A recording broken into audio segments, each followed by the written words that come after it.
chapter 8. When Samuel grew old, he appointed his sons as Israel's leaders.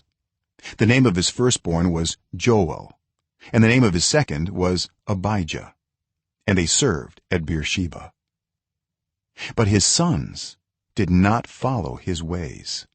They turned aside after dishonest gain and accepted bribes and perverted justice. So all the elders of Israel gathered together and came to Samuel at Ramah. They said to him, "You are old, and your sons do not follow your ways. Now appoint a king to lead us, such as all the other nations have." But when they said, "Give us a king to lead us," this displeased Samuel. So he prayed to the Lord. And the Lord told him, "Listen to all that the people are saying to you.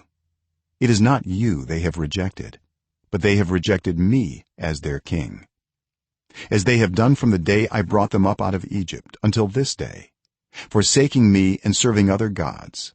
So they are doing to you.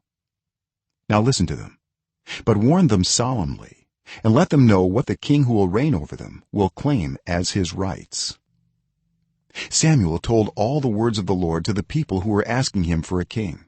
He said, "This is what the king who will reign over you will claim as his rights. He will take your sons and make them serve with his chariots and horses, and they will run in front of his chariots.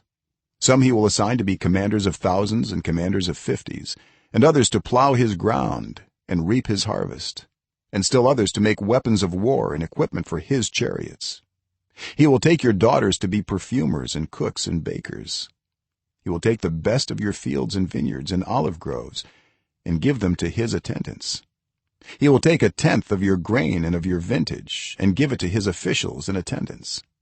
Your male and female servants and the best of your cattle and donkeys he will take for his own use. He will take 1/10 of your flocks, and you yourselves will become his slaves.